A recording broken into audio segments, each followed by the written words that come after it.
Having lost the first two matches against Pac-12 opponents this season, Stanford men's basketball seeks vengeance in today's game against the Arizona Wildcats 11-4, 2-0 Pac-12.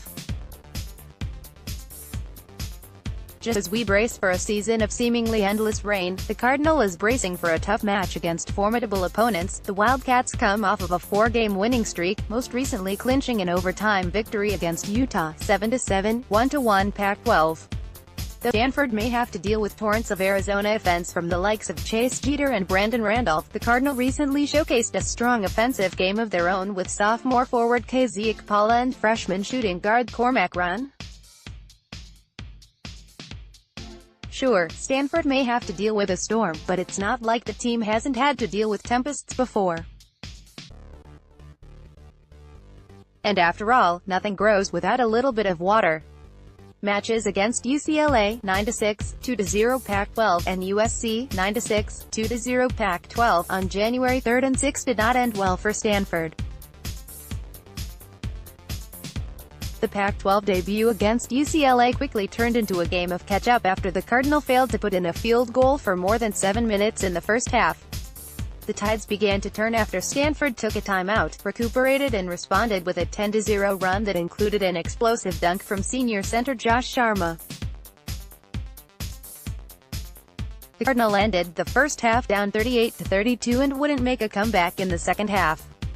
Okpala was able to notch a fast break dunk and keep the game within a 6-point difference, 48-42, but regardless of how much the Stanford offense tried in the second half, not much could stop the deluge coming from the Bruins.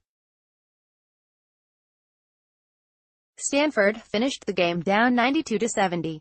Still, Okpala ended with an impressive 22 points and 10 rebounds. While Okpala stood out in the bout against the Bruins, Cormac Ryan put on quite the performance against the Trojans with a career-high 18 points on 6 threes.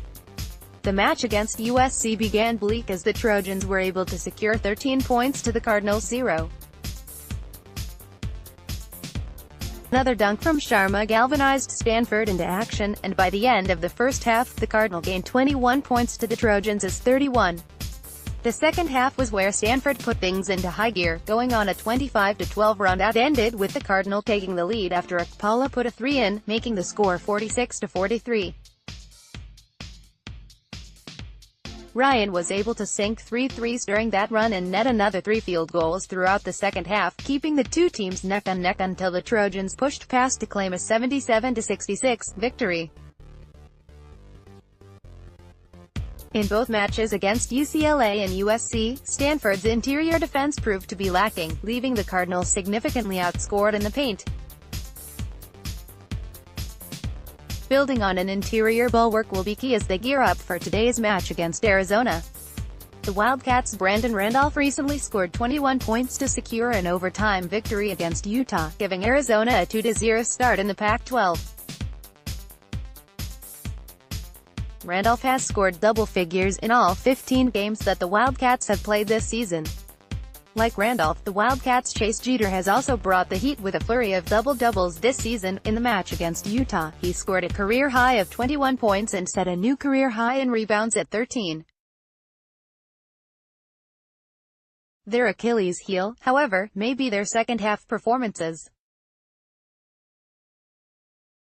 In recent wins over Colorado, 9-5, 0-2 Pac-12, and UC Davis, 4-10, 0-0 Big West, the Wildcats have significantly underscored in the second half. Luckily for the Cardinal, and if the match against USC is any indication, this is where we shine. Brace yourself for this tempest of a game at Stanford, 8 p.m. PST in Maples.